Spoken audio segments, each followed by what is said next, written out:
এই দেখ এই ড্রেসটাকে অর্ডার দিলাম, ভালো না? কেন কিনিস? একদিন তো পরবি, তারপর ফেলে রাখবি, যে কাউকে দিয়ে দিবি। কেন যে কিনতে যাস? রোজ রোজ ডেলি ডেলি একটা করে অর্ডার দিবি।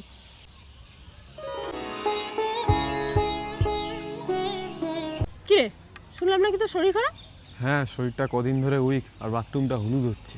হবে তো, তোকে বলেছিলাম দিনের মধ্যে 3-4 লিটার জল খেতে। খাবি না, আমার কথা শুনবি না তো হবেই। নে জল খা।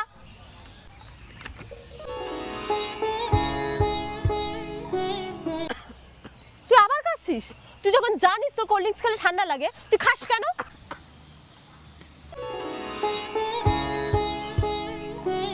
আমার এই সেমিস্টারটা পাস করা হবে না। কি করে করবি? সারাদিন তো ফোন আর মেয়েবাজি, ফোন আর মেয়েবাজি, এই সব করে জীবনে সেমিস্টার পাস করতে পারবি না। একটু পড়াশোনায় মন দে, তাহলে সেমিস্টার পাস করবি, দেখবি।